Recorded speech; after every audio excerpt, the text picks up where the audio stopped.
We have all been in a situation like this. We were trying to do something, but despite trying our best, we couldn't figure it out.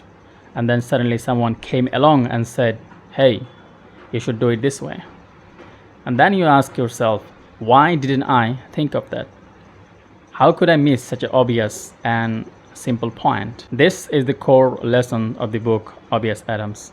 And I wish more people knew about this book because it's such a timeless classic. Some of the big advertising companies, such as Ogilvy Advertising, require their employees to read this book. And I think this book is not just for marketers. It doesn't matter who you are. You can be a copywriter, marketer, a writer, scientist, brand manager, whoever you are.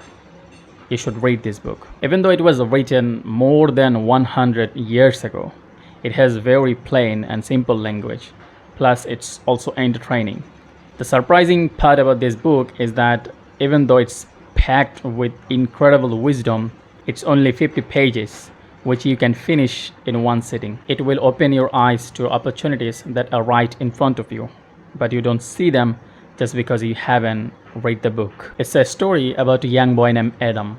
One day, after being captivated by a talk from a famous advertising agency president, Adam decides that he wants to work for him and he wants to get into the advertising business. So what does he do? He makes an appointment, goes straight to the president and tells him, I have decided that I want to get into the advertising business and that I want to work for you. The president asked him some question to see how quick-witted or clever he was. He answered all the question readily enough, but his answer were not particularly clever. And the president kindly told him that Adam isn't cut out for the advertising business and that he was very sorry that he couldn't offer him any position. To which Adam thanked him for the interview.